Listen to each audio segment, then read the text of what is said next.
Hey guys, what's up? Welcome back to online classes and have a pleasant morning to all of you. Now, I, Ajay Kumar, your English teacher, is going to teach you a new topic that is modal verbs. Now, what is this topic telling you more about verbs? Let us go and read about that.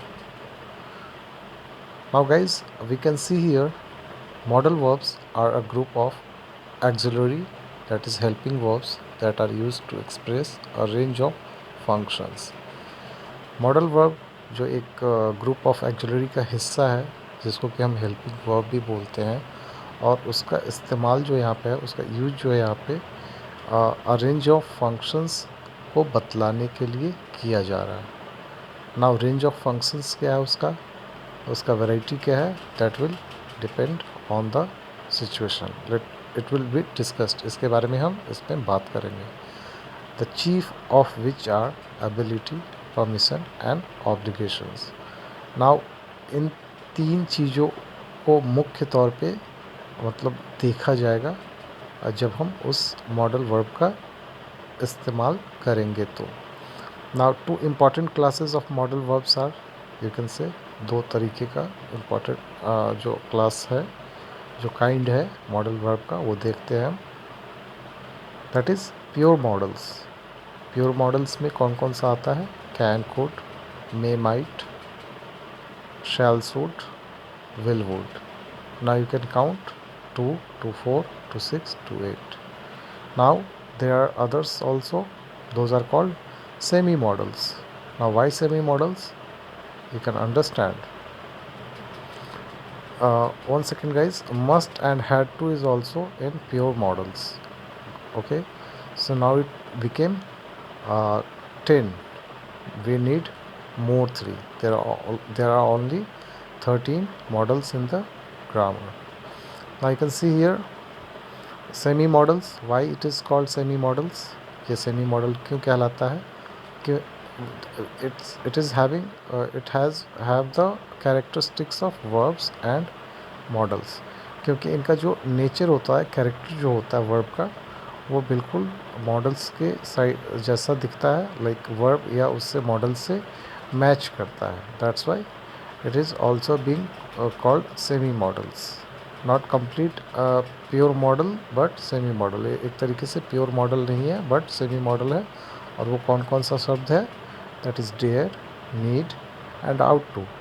As you do remember, dare, need, ought to जो है semi model है. क्यों? क्योंकि इसका characteristics जो है verb और model से बहुत हद तक मैच होता है. Now will C next. The use of modal verbs is determined by the meaning which the speaker wishes to express and the situation in which the verb is used. Now in this sentence you can understand, कहता है the use of modal verbs is determined by the meaning. जो model का use कैसे हो रहा है उसका determination, उसको पहचानने के लिए जो है हमें उसके मीनिंग के ऊपर देखना होगा कि स्पीकर क्या बोलना चाह रहा है, स्पीकर की इच्छा क्या है.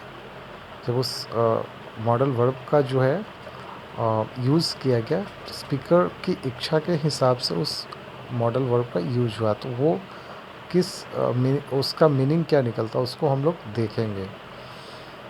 Now as there are fine shades of difference in the meaning of the modal verbs, many time different verbs may be used in the same situation. Now in this line you can understand कि चूँकि जो modal verbs का जो understanding है या meaning है उसमें बहुत ही नैरो, बहुत ही कह लीजिए कम जगह होता है कि उनके बीच में ज़्यादा अंतर देखा जाए. बट अगर आपको एग्जैक्ट मॉडल याद नहीं आ रहा है तो उसकी जगह पे आप सेम सिचुएशन में दूसरे वर्ब या मॉडल्स का यूज़ कर सकते हैं. Now will C next. Read the following sentences carefully. Here आपको 4 सेंटेंस दिए गए जिसको कि ध्यान से पढ़ेंगे और उसको अंडरस्टैंड करने की कोशिश करेंगे. First is could you please be quite. Could you please be quiet. Now here the tone. आप टोन को सुनिए और समझने की कोशिश कीजिए. Sentence 1 shows a polite and formal way of asking someone to be quiet. Sentence one में हम क्या पाते हैं, सेंटेंस वन में हम पाते हैं कि जो स्पीकर है वो एक बहुत ही पोलाइट और फॉर्मल वे में जो है किसी को चुप रहने के लिए बोल रहा है. Now in sentence two, must you talk all the time. Now in sentence two we can see it shows that the speaker is annoyed. Sentence two में हम पाते हैं कि स्पीकर जो है थोड़ा सा अनॉय हो चुका है, नाराज़ है.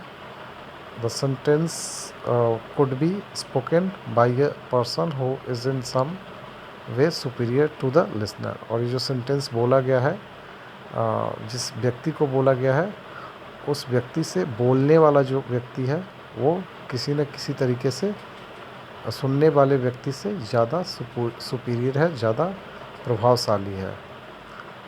There is a little politeness in it. इस सेंटेंस में थोड़ा बहुत पोलाइटनेस भी हमें साउंड मिलता है पोलाइटनेस का. And third sentence, can you be quiet, can you be quiet.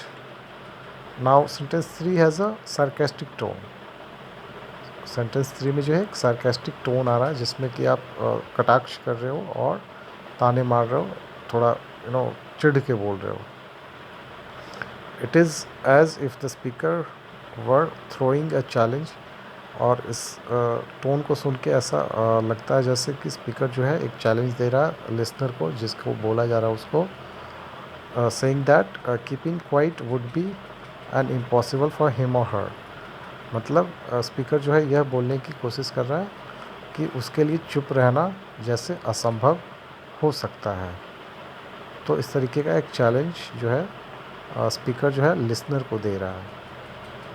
Now sentence number 4, will you be quiet, will you be quiet shows annoyance and authority. इस सेंटेंस में जो है सेंटेंस 4 में हम पाते हैं कि बिल्कुल ही अनॉयड हो चुका है, बहुत ही ज़्यादा गुस्सा हो चुका है, या फिर वो कोई अथॉरिटी है, उसके पास आपको क्वाइट करने का पावर है, आपको क्वाइट करवा सकता है. The speaker is almost ordering the listener. इसमें हम पाते हैं कि स्पीकर जो है बिल्कुल ऑर्डर जैसा दे रहा है लिसनर को, सुनने वाले को. Dismissing him her in anger. ठीक है, और गुस्से में उसको बिल्कुल उसकी बातों को नहीं सुन रहा है, ऑर्डर दे रहा है. Now will see use of modal verbs. Modal verbs are use to express functions such as. हम लोग जो है अब इस स्लाइड में मॉडल वर्ब का यूज़ देखेंगे और उसका जो एक्सप्रेस करने का, फंक्शन करने का जो है, वो जो काम कैसे करता है, उसको एक्सप्रेस कैसे करते हैं हम सेंटेंस में, उसको देखेंगे. That is possibility, ability, obligation. ये जो है हम लोगों ने पहले स्लाइड में देखा था या दूसरे स्लाइड में. इसमें पॉसिबिलिटी, एबिलिटी, ऑब्लिगेशन, नेसेसिटी को जो है चीफ बोला गया है इस मॉडल वर्ब का. Now fourth is permission, fifth provision, sixth advice, seventh suggestions, 8th request, 9th resolve. Now we'll see how many of models can be expressed in different ways. In this slide we'll see these are the rules for use of modal verbs. ये जो है rules नीचे में दिए गए, आप इसको देख सकते हैं. can, if the can is modal, अगर can जो है modal verb है तो उसका एक्सप्रेशन जो है फंक्शन करने का तरीका कैसा होगा देखिए. पॉसिबिलिटी, अगर मान लीजिए आप कोई सेंटेंस बोलना चाहते हैं जिसमें पॉसिबिलिटी मतलब संभावना को बतलाना चाहते हैं, तो आप उसमें कैसे यूज करेंगे पॉसिबिलिटी को बतलाने के लिए. You can pass if you study. You can pass, आप एक संभावना जता रहे हैं कि आप पास हो सकते हैं अगर आप पढ़ेंगे, तो एक पॉसिबिलिटी है, संभावना है. Now ability. एबिलिटी मतलब क्षमता, जो आपके अंदर क्षमता है. पहला वाला पॉसिबिलिटी जो है संभावना था, ठीक है, क्षमता हो भी सकता है उसमें, नहीं भी हो सकता, लेकिन एबिलिटी इसमें क्षमता है और होगा ही होगा. He can play the violin. Violin is a musical instrument. There is spelling mistake here. He can play the violin. Now उसके अंदर क्षमता कि वो वायलिन बजा सकता है. ठीक है, तो कैन का इस्तेमाल जो है, we can see can modal का इस्तेमाल जो है पॉसिबिलिटी को बतलाने के लिए कैसा किया जा रहा है. यहाँ पे एबिलिटी को बतलाने के लिए कैसे किया जा रहा है, यू कैन सी। परमिशन और रिक्वेस्ट में भी जो है कैन का इस्तेमाल होता है, कैन मॉडल का। Can I borrow your phone please, क्या मैं आपका फ़ोन इस्तेमाल कर सकता हूँ, उसमें भी जो है कैन मॉडल का इस्तेमाल हुआ है। सजेशन देने के लिए कैन का इस्तेमाल। Can you shift down a bit, क्या आप थोड़ा सा खिसकेंगे या दूसरी जगह चले जाएंगे, तो इसमें भी जो है कैन का इस्तेमाल हुआ है। Now will see could, possibility में he could pass if he studied. Now what is the difference, you can see जो सिंगुलर वर्ब है वो सिंगुलर वर्ब जो है, सॉरी सिंगुलर सब्जेक्ट जो है सिंगुलर वर्ब ले रहा है, ठीक है। एंड जो प्लूरल वर्ब होगा वो प्लूरल लेगा। Fine, you can see here now ability in the past 2 years ago I could run faster than you. इसमें जो है संभावना व्यक्त किया जा रहा है जो पास्ट में चीज़ें हो चुकी है, ठीक है। जो पास्ट में चीज़ें हो चुकी है उसको 2 year ago I could run faster than you, उसमें भी एबिलिटी के बारे में बात हो रहा था, बट उसके प्रेजेंट एबिलिटी के बारे में बात हो रहा है। इसमें भी एबिलिटी के बारे में बात हो रहा है, बट वैसी एबिलिटी जो पास्ट हो चुका है, अब उसके पास वो एबिलिटी नहीं रहा। Now permission request, could you please switch on the fan. Now here ये जो है पोलाइट वे में एक रिक्वेस्ट किया जा रहा है स्विच ऑन फैन करने के लिए, ठीक है। Now you can see here suggestions में पोलाइट मैनर में, जबकि can you shift down a bit, वो थोड़ा सा इजी वे में भी बोला जा सकता है। आई कैन सी सजेशन में excuse me, could you uh, could you please show me a room, could you please show me some room, कृपया आप मुझे कोई कमरा दिखाएंगे। तो here you can also like see कि पोलाइट मैनर में जो है पूछा जा रहा है कमरा दिखाने के लिए। Now guys, this was the part 1 of the video of modal verbs. We will learn more in next part of the video. So till then, stay healthy, stay fit, do wash your hands, and till then, take care. Bye. Have a nice day.